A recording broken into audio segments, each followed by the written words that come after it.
Welcome to Duolingo Bangla. আমাদের কাছে ভারতীয় ইতিহাস এবং ভারতীয় ভূগোল নিয়ে ভিডিও আছে। তোমাদের প্র্যাকটিসের জন্য এই চ্যানেলে 500টিরও বেশি এমসিকিউ রয়েছে। আমরা সব চ্যাপ্টারগুলো পয়েন্ট ওয়াইজ ব্যাখ্যা করেছি। আমাদের সব ভিডিও বাংলা ও ইংরেজি ভাষার ব্যাখ্যা এবং নোটস রয়েছে। Welcome everyone. আজকে আমরা মেডিকেল হিস্ট্রিতে লাস্ট পার্ট দেখবো এমসিকিউ, যেটা আমরা করছিলাম দিল্লি সালতানাত এমসিকিউ। তোমাদের মধ্যে কেউ যদি হিন্দি ল্যাঙ্গুয়েজে বেশি কমফর্টেবল হয়ে থাকো, তাহলে আমি ডিসক্রিপশন নিচে হিন্দি ভিডিওটা লিঙ্ক দিয়ে দেবো, তোমরা ওখান থেকে গিয়ে হিন্দিতে একই ভিডিও দেখতে পারো। তো আজকে প্রথম কোয়েশ্চেন দেখবো, how many provinces were divided all the empire during Mohammad bin Tughlaq? Option A 24, option B 25, option C 23, option D 21। Mohammad bin তুগলকের সময় সমস্ত সাম্রাজ্যকে কয়েকটি প্রদেশে বিভক্ত করা হয়েছিল। Option A 24, option B 25, option C 23, option D 21। তাহলে তোমাদের সঠিক উত্তর হবে এখানে অপশন সি 23। জাকাত during Firoz Shah Tughlaq was. Option E হচ্ছে ম্যারেজ, অপশন বি হচ্ছে ট্যাক্সেশন সিস্টেম, অপশন বি হচ্ছে technique used in the battle, option D name of the revenue officer. জাকাত ফিরোজ শাহ তুগলকের সময় ড্যাশ ছিল। অপশন এ হচ্ছে ম্যারেজ সিস্টেম, অপশন বি হচ্ছে তোমার ট্যাক্সেশন, অপশন সি হচ্ছে technique used in the battle, আর option D name of the revenue officer. তো ফিরোজ শাহ তুগলকের আগে যে ছিল ফিরোজ শাহ তুগলকের ভাই রাজেন্দ্রদাদা মোহাম্মদ বিন তুগলক। তো মোহাম্মদ বিন তুগলকের সময়কালে লোকের উপরে খুব অত্যাচার হয়েছিল, আর বেশিরভাগ ট্যাক্সের জন্য হয়েছিল। তো মোহাম্মদ বিন তুগলকের সময় দেওয়া 24 ট্যাক্সেস। যখন ফিরোজ শাহ তুগলক সুলতান হলো, ও এই 24 ট্যাক্সেস তৈরি দিয়ে খালি 5টা ট্যাক্স রেখে দিয়েছিল, আর বাকি যত ট্যাক্স ছিল ওগুলোকে ক্যান্সেল করে দিয়েছিল। তো এই 5টা ট্যাক্স কি কি ওটা একবার দেখে নেবো। যদি প্রথম ট্যাক্সের কথা বলা হয়, তাহলে প্রথম যে ট্যাক্সে গেছিল ওইটার নাম ছিল তোমার খামস। তারপরে ছিল খারাজ, জাকাত, জাজিয়া,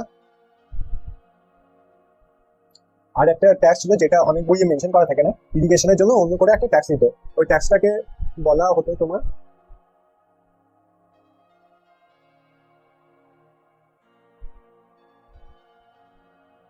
ইরিগেশনের জন্য যে ট্যাক্সটাকে নিত ওটাকে বলা হতো তোমার শার্ড, SHA শার্ড ট্যাক্স। তো প্রথমে যদি কথা বলা হয় খামস নিয়ে, তাহলে খামস ছিল তোমার সোলজারদের ট্যাক্স দিত। ধরো কোনো লড়াই হলো, ওই লড়াইতে যখন সোলজাররা জিতে যেত, তারপরে ওই জায়গাটাকে লুটপাট করতো, যত টাকা ওরা লুট করতো তার একটা ভাগ তোমাকে সুলতানকে দিতে হতো। এটাকেই বলা হতো তোমার খামস। দ্বিতীয় যদি দেখা হয়, দ্বিতীয়তে আসছে তোমার খারাজ।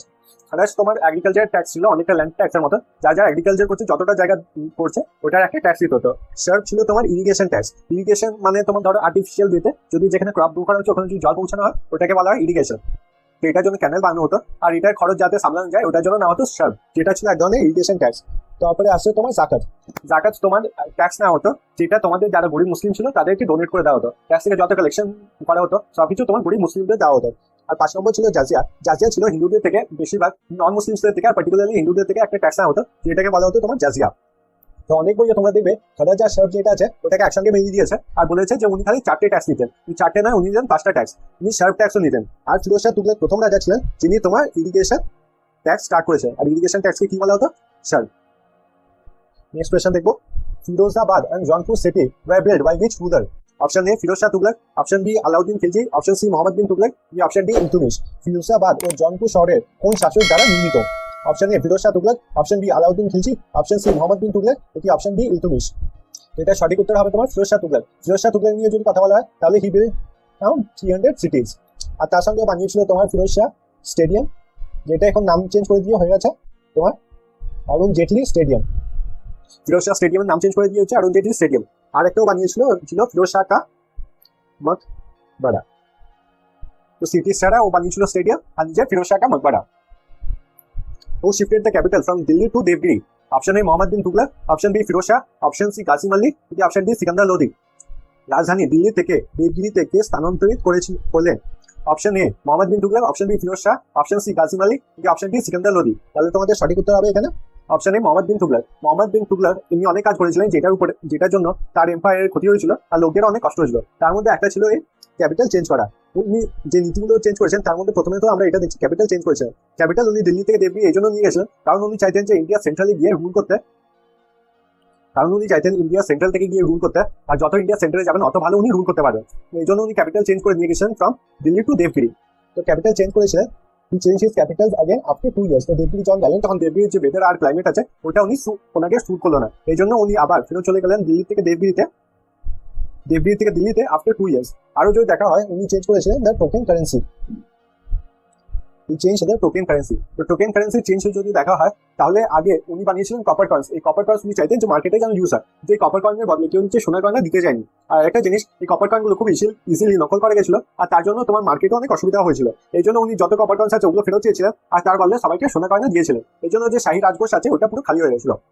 তৃতীয় যে দেখা নিচে এসব ফালতু খরচ চালানোর জন্য যে দোয়াব রিজেন আছে ওখানে উনি ট্যাক্স বাড়িয়ে দিয়েছেন। বা দোয়াব রিজেন কোনটা, সেখানে তোমার গঙ্গা আর যমুনা একসঙ্গে মিলেছে, তার আশেপাশের রিজেনটাকে বলা হতো তোমার দোয়াব রিজেন। তো তোমরা বুঝতেই পারছো যে দোয়াব রিজেন যেটা ছিল ওটা তোমার এগ্রিকালচারের দিক থেকে কত ভালো, আর এগ্রিকালচারে কত বেশি লাভ করতো। তাই জন্য দোয়াব রিজেন উনি ট্যাক্সটা ইনক্রিজ করে দিয়েছেন। ট্যাক্স এত বেশি ইনক্রিজ করে দিয়েছিল কি ওখানকার ফার্মার্সের জন্য ওটা দেওয়া পসিবল হতো না।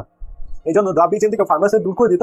আর এটা হয়েছিল যে দোয়াব রিজেনের ফার্মাসি বাঁচেনি, আর তোমার ট্যাক্সও কালেকশন ভালো করে হতে পারেনি। চতুর্থ যদি দেখা হয় তাহলে আসবে ওর কারাচিল এক্সপেডিশন। কারাচিল এক্সপেডিশন তোমার উত্তরাখণ্ড চায়না যে এরিয়াটা আছে ওটা আগে ছিল তোমার করাচি। তো এই করাচিলে ও চেয়েছিল যে এম্পায়ারটাকে এক্সপ্যান্ড করার জন্য। এটার জন্য একটা বিরাট আর্মি পাঠিয়েছিল টু করাচি। তো করাচিলে বুঝতেই পারছো যে হিমালয়ের ওয়েদার কন্ডিশন, ওখানকার যে ল্যান্ডফর্ম আছে এগুলো অনেক অন্য ধরনের। তো মোহাম্মদ বিন তুগলকের এটা কোনো আইডিয়া ছিল না, আর ও করাচিলে অনেক লোক মারা গেছিল, আর আর্মিতে অনেক বড় লস হয়েছিল। 5 নম্বর যদিও দেখা হয় তাহলে আসবে তোমার খুরাসান এক্সপেডিশন। খুরাসান এক্সপেডিশনের যদি কথা বলা হয়, খুরাসান এক্সপেডিশনে তোমার আজকে যে মডার্ন ইরানটা আছে ওইটাই ছিল আগের টাইমে খুরাসান। তো ইরানের যে সুলতান ছিলেন উনি মারা গেছেন, আর নেক্সট কে সুলতান হবে এটা ঠিক হচ্ছিল না। তাই জন্য চেয়েছিল নিজের এম্পায়ারটা এক্সটেন্ড করতে টু খুরাসান। এটার জন্য মোহাম্মদ বিন তুগলক 1 বছর অব্দি আর্মি বানিয়েছিলেন, আর্মি সব খরচ চালিয়েছিলেন। তো 1 বছর পর যখন খুরাসানে দেখলেন তখন ওখানকার সুলতান ভালো করে সেটেল হয়ে গেছিল, আর এই জন্য খুরাসানের জন্য যে পুরো আর্মিটা বানিয়েছিল 1 বছর পুরো খরচ করার পর ওই আর্মিটাকে নিজের সবাইকে যেতে দিয়েছিল। Which token new currency introduced to remove previous currency by Mohammed bin Tughlaq? Option A copper, option B silver, option C gold, option D iron. Mohammad bin তুগলকের পূর্বের মুদ্রাটি সরাতে কোনটি টোকেন নতুন মুদ্রা চালু হয়েছিল? Option A copper, option B silver, option C gold, option D iron. তো এটা সঠিক উত্তর হবে অপশন এ কপার। উনি কপার কয়েন্স চালিয়েছিলেন যে নিউ টোকেন কারেন্সি হিসাবে। Which of the following was an agricultural department created by Mohammed bin Tughlaq? Option A दीवाने कोई, ऑप्शन बी घड़ी, ऑप्शन सी चरही, ऑप्शन डी दीवाने खैरात। নিচের কোনটি মোহাম্মদ বিন তুগলক দ্বারা নির্মিত একটি কৃষি বিভাগ ছিল? অপশন এ দিওয়ানে কুই, অপশন বি ঘেড়ি, অপশন বি চারহি, অপশন ডি দিওয়ানে খেরাত। এখানে সঠিক উত্তর হবে অপশন এ দিওয়ানে কুই। তুগলক ডাইনেস্টির কথা বলা, তুগলক ডাইনেস্টি তোমার ইরিগেশন এগ্রিকালচারের জন্য অনেক কিছু করেছিল। মোহাম্মদ বিন তুগলক আমরা একটু আগেই বললাম ফিরোজ শাহ তুগলক যে ছিলেন উনি স্টার্ট করেছিলেন তোমার ইরিগেশন ট্যাক্স। তোমরা দেখতেই পাচ্ছ তুগলক ডাইনেস্টি তোমার এগ্রিকালচারের প্রতি কত কিছু করেছিল। পরের কোয়েশ্চেনটা দেখে নেবো। Firoz Shah Tughlaq buried at dash. Option A Delhi, option B Multan, option C Kabul, option D Firozabad. Firoz Shah তুগলকে ড্যাশ কে সমাহিত? Option A Delhi, option B Multan, option C Kabul নাকি অপশন ডি ফিরোজাবাদ। তাহলে এটা সঠিক উত্তর হবে তোমার অপশন এ দিল্লি। দিল্লি তো জিজ্ঞাসা করা হয় যদি কোথায়, তাহলে হবে তোমার হজ খাস কমপ্লেক্স। নেক্সট কোয়েশ্চন দেখে নেবো। What was the name of the general of Alauddin Khilji who later established Tughlaq dynasty? Option A Ghazi Malik, option B Malik Kafur, option C Balban নাকি অপশন ডি তৈমুর। পরে তুগলক রাজবংশ প্রতিষ্ঠাতা করেছিলেন আলাউদ্দিন খিলজির জেনারেলের নাম কি? Option A Ghazi Malik, option B Malik Kafur, option C Balban নাকি অপশন ডি তৈমুর। তাহলে এটা সঠিক উত্তর হবে তোমার অপশন এ গাজী মালিক। গাজী মালিকের কথা যদি বলা হয় তাহলে আলাউদ্দিন খিলজির টাইমে ও ছিল তোমার গভর্নর অফ পাঞ্জাব। আর যখন আলাউদ্দিন খিলজিকে যখন খিলজি ডাইনেস্টি সরিয়ে দিয়ে বানালো তোমার তুগলক ডাইনেস্টি, তখন ওর নাম ছিল গিয়াসউদ্দিন তুগলক। আমরা আগে দেখলাম ওর নাম ছিল সুলতান হওয়ার আগে গাজী মালিক, আর যখন ও সুলতান হয়ে গেল তখন ও নিজের নাম চেঞ্জ করে রেখে দিয়েছিল মালিক উল গাজী। নাম চেঞ্জ করে রেখে দিয়েছিল তোমার মালিক উল গাজী। সেই সময় তোমার মঙ্গলরা ইন্ডিয়ার উপরে অ্যাটাক করতে লেগেছিল, আর ও টোটাল 29 ফাইটস লড়েছিল against the Mongols. Which Delhi Sultanate died while playing Chaugan, a kind of horse riding game? Option A Aibak, option B Mohammed bin Tughlaq, option C Sikandar Lodi নাকি option D Nasiruddin Shah। চৌগান খেলতে গিয়ে কোন দিল্লি সুলতানের মারা গেল? Option A Aibak, option B Mohammad bin Tughlaq, option C Sikandar Lodi, option D Nasiruddin Shah. তাহলে সঠিক উত্তর হবে তোমার আইবাক। কুতুবুদ্দিন আইবাক মারা গেছিলেন, আর Qutbuddin Aibak was the slave. তো কার স্লেভ ছিল? উনি ছিলেন মোহাম্মদ গরির স্লেভ। আর উনি দিল্লি সালতানাতের প্রথম ডাইনেস্টি স্টার্ট করেছিলেন, যার নাম ছিল তোমার স্লেভ ডাইনেস্টি, বা দিতে পারে মামলুক ডাইনেস্টি, বা তোমার দিলবাড়ি ডাইনেস্টি। আর কুতুবুদ্দিন আইবাকের যদি কথা বলা হয় তাহলে কুতুবুদ্দিন আইবাক বাংলা স্টার্ট করেছিলেন তোমার কুতুব মিনার। তো কুতুব মিনার কমপ্লিট হওয়ার আগে উনি চৌগান খেলতে গিয়ে মারা গেছিলেন, আর কুতুব মিনার পরে ওনার জামাই কমপ্লিট করেছিল যার নাম ছিল তোমার ইলতুমিশ। The first Delhi Sultanate to conquer Hindu kingdom of Deccan was option A Alauddin Khilji, option B Firoz Shah Tughlaq, option C Iltutmish নাকি option D Mohammad of Ghazni। প্রথম দিল্লি সুলতান যিনি ডেকানে হিন্দু রাজ্য জয় করেছিলেন? Option A Alauddin Khilji, option B Firoz Shah Tughlaq, option C Iltutmish, option D Mohammad of Ghazni। Alauddin Khilji যদি কথা বলা হয়, প্রথম দিল্লি সুলতান ছিল, যে তোমার ডেকেনের উপরে অ্যাটাক করে ডেকেনকে জিতে নিয়েছিল। আর ডেকেনকে জিতে নেওয়ার পর ও ফেরত এসেছিল, আর ফেরত এসে নিজের মামা, যার নাম ছিল জালালউদ্দিন, ওকে মেরে দিয়ে নিজে সুলতান হয়ে গেছিল। তো কোশ্চেনটা তোমাকে একবার ভালো করে পড়ে নিতে হবে। জিজ্ঞেস করার প্রথম দিল্লি সুলতান কে ছিল যে ডেকেনকে হারিয়েছিল, তাহলে তোমাদের আনসার হবে যে আলাউদ্দিন খিলজি। আর কোন কালে হারিয়েছিল, তখন কি রাজা ছিল, তাহলে হবে তোমার জালালউদ্দিন খিলজি। পরের কোশ্চেনটা দেখে নেবো। which taxation system was the major source of income during sultanate period of Delhi? Option A জাজিয়া, অপশন বি খরচ, অপশন সি জাকাত, নাকি অপশন ডি দিওয়ানি খাম। দিল্লির সুলতানি আমলে কোন কর ব্যবস্থাটি আয়ের প্রধান উৎস ছিল? অপশন এ জাজিয়া, অপশন বি খরচ, অপশন সি জাকাত, অপশন ডি দিওয়ানি খাম।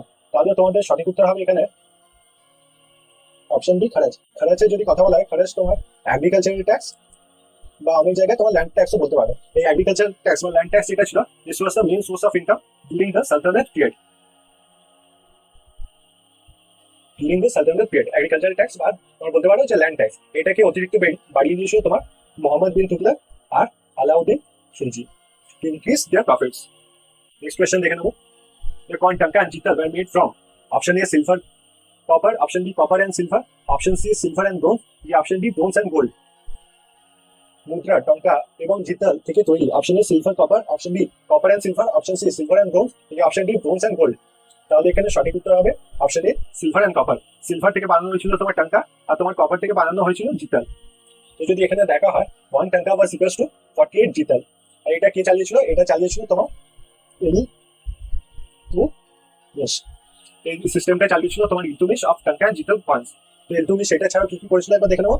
ও প্রথম দিল্লি সুলতান ছিল যে নিজের ক্যাপিটাল বানিয়েছিল দিল্লিতে। তো ক্যাপিটাল শিফট করেছিল ফ্রম লাহোর টু দিল্লি। আর ও নিজের এম্পায়ারকে ইকতাসে ডিভাইড করেছিল। ইকতাস ছিল তোমার পুরো দিল্লি এম্পায়ার, ইকতাস তোমার ছোট ছোট প্রভিন্সে ডিভাইড করে দিত যাতে রুল করতে ওর ইজি হতো। আর ও বানিয়েছিল তোমার তুর্কান ই চাহালগানি। তো তুর্কানি চাহালগানি যে দেখছো, ওটা তোমার 40 জন টার্কিশ মুসলিমের একটা গ্রুপ ছিল, যারা খুব ভাই বোন ছিল, আর ওদের কাছে অনেক পাওয়ার ছিল। তো আর্মি যারা থাকতো তাদেরও নিজের কন্ট্রোলে রাখতো, তাদেরও ওরা নিজের কন্ট্রোলে রাখতে পারবে। তো এই 40 জনের যে গ্রুপ ছিল, এটাকে বলা হতো তুর্কানি চাহালগানি। তো আজকে লাস্ট কোয়েশ্চেন আমরা দেখে নেবো। Who among the following was the son of Khizr Khan? Option A Mubarak Shah, option B Mohammad Shah, option C Alauddin Shah, নাকি অপশন ডি খিজর খান। নিচের মধ্যে খিজর খানের পুত্র কে ছিলেন? Option A Mubarak Shah, option B Mohammad Shah, option C Alauddin Shah, নাকি অপশন ডি খিজর খান। তাহলে তোমাদের সঠিক উত্তর হবে এখানে অপশন এ মুবারক শাহ।